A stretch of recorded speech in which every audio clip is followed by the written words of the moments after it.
유상임 과기정통부 장관님, 네. 아까 김우영 의원이 말씀하신 것처럼 현재 대통령이 탄핵 심판 중이고 총리도 탄핵됐고 다음 경제부총리가 권한대행을 하고 있는데 그 다음이 교육부 장관이고 그 다음이 과기부 장관입니다. 그래서 지금 현재 유상임 장관님의 행정부의 위치는 어쨌든 서열 3입니다. 그렇기 때문에 이곳 국회에서 국민을 대상으로 이야기하는 말 한마디에 무거운 책임감이 있다는 것을 다시 한번 강조드리면서 이야기를 시작하겠습니다. 지난 12월 13일 우리 국회 상임위에서 우리 유 장관님은 윤석열의 비상계엄에 대해 위헌 소지가 있다고 생각한다. 비상계엄에 동의하지 않는다고 답변하셨고 오늘도 그걸 확인하셨습니다. 그리고 27일 12월 또다시 국회회의에서 한덕수 권한대행이 24일날 발표한 헌법재판관 임명 보류에 대해서 입장 사전 협의했느냐의 질문에 대해서는 국무회의 의견을 모은 것이 아니고 사전 협의된 바 없다라고 답변하셨어요.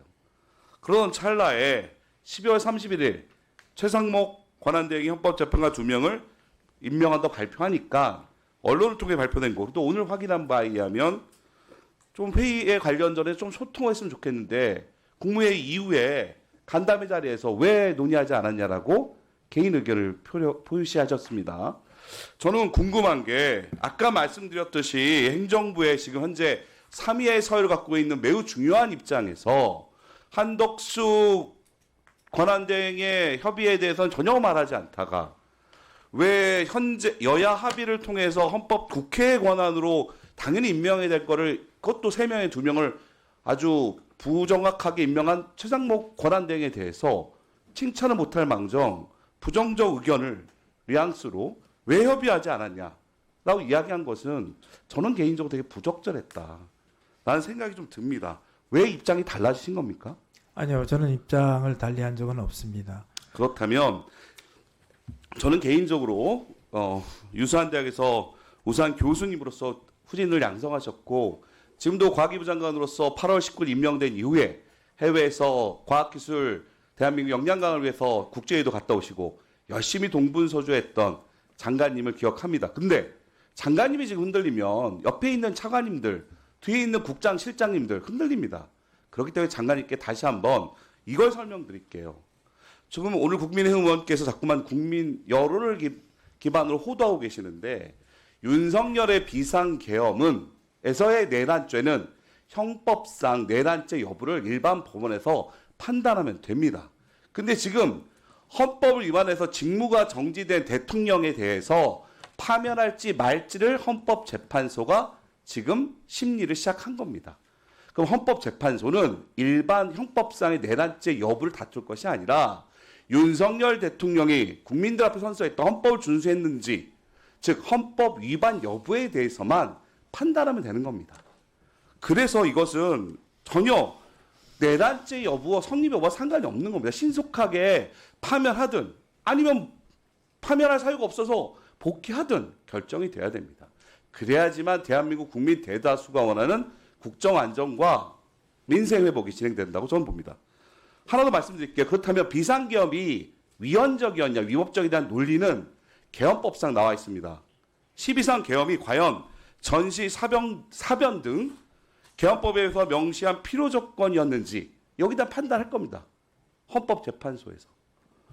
거기다 또 하나, 윤석열 대통령은 보니까 부정선거들 가짜뉴스를 믿고 계엄을 선포한 걸로 여러 가지 담화물을 통해 확인되고 있는데 포고령 1호에서 명확하게 명시해버렸어요. 입법부인 국회 활동을 금지했습니다. 이건 명백한 위헌이라고 판단했기 때문에 헌법재판소에서도 사실은 윤석열 대통령께서 추천해서 임명됐던 주심인 정영식 재판관조차도 내란죄를 뺄 거냐 안 거냐 친절히 물어봐서 거기다 협의가 진행된 겁니다. 그래서 그 여부는 여기서 왈가불가할 게 아니라 헌재 심리가 빨리 잘 결정되면 된다라고 생각하는데 그 사이에 국민의 민생, 공무원들의 사기, 공무원들의 중심 누가 잡습니까? 바로 장관님이 잡아야 됩니다. 그래서 제가 부탁을 드리는 건데 하나 좀 여쭤보고 싶은 게 8월 19일 날 대통령으로부터 임명장을 받으셨을 텐데 혹시 임명장 내용에 헌법을 준수하고 국민에게 봉사하며 이런 내용이 있습니까?